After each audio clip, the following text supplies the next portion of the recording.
Hi, my name is Kruger and I did my undergraduate degree in chemical engineering at the Northwest University, and then thereafter did my master in financial engineering at UCT or at a firm.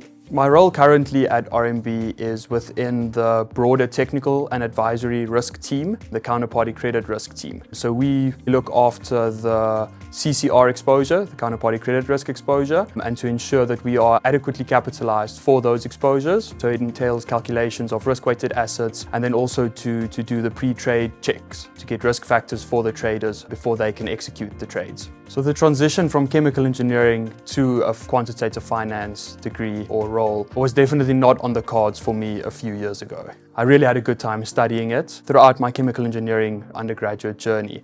Just realized that, this is not what I see myself doing for the rest of my life. Got introduced to the master's program at UCT through a friend, immediately just thought that this is something that I would enjoy. It was a challenge for me and an opportunity that I saw to pivot into something new. And once I started with the master's degree, I just loved it. I found something that I find really interesting, something that I see myself doing for a considerable amount of time after studying. The moment I walked into the bank on the first day, I immediately realized that there's a lot of problems. It's not just what does the calculation say, what does the number say.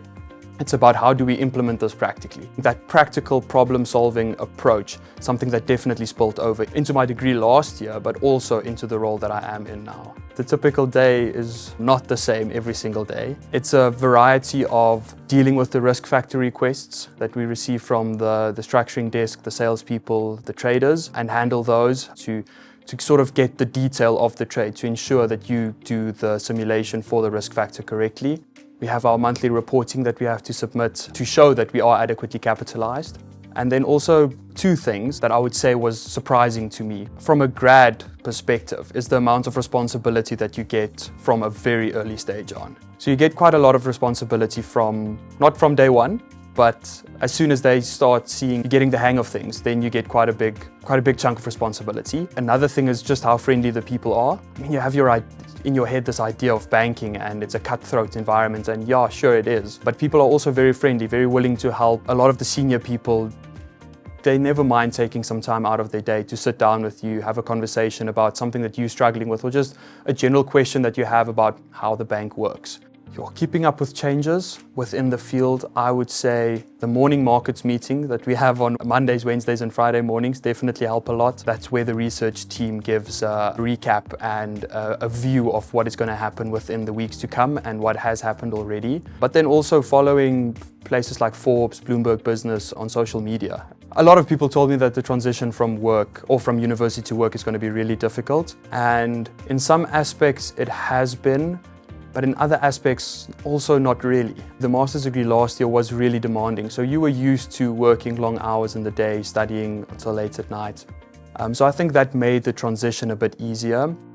What has been, I would say for me personally, a bit more difficult is the amount of interactions you have with people on a daily basis. At university, you're on your own.